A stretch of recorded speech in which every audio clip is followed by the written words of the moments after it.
দিনটা ছিল ৭ই জুলাই, সোমবার। সকাল সকাল হৈ হৈ করে আমরা সপরিবারে মিলে বেরিয়ে পড়েছিলাম কলকাতার উদ্দেশ্যে। কারণ সেই দিন ছিল আমার ভাইয়ের জীবনের বিশেষ একটা দিন। না, শুধু ভাইয়ের না, আমাদের সকলের আনন্দের একটা দিন।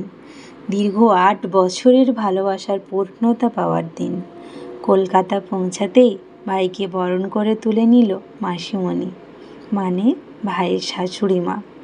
আর এই যে দেখুন আমাদের আজকের কনে, সুন্দর করে সেজে গুজে তৈরি।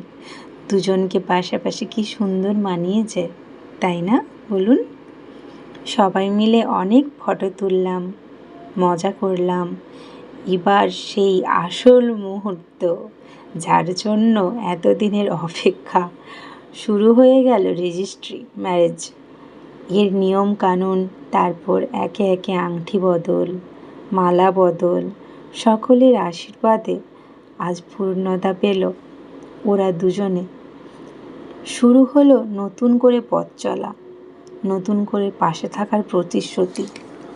আপনারাও আশীর্বাদ করবেন যেন আগামী দিনগুলো ওদের আরও সুন্দর হয়।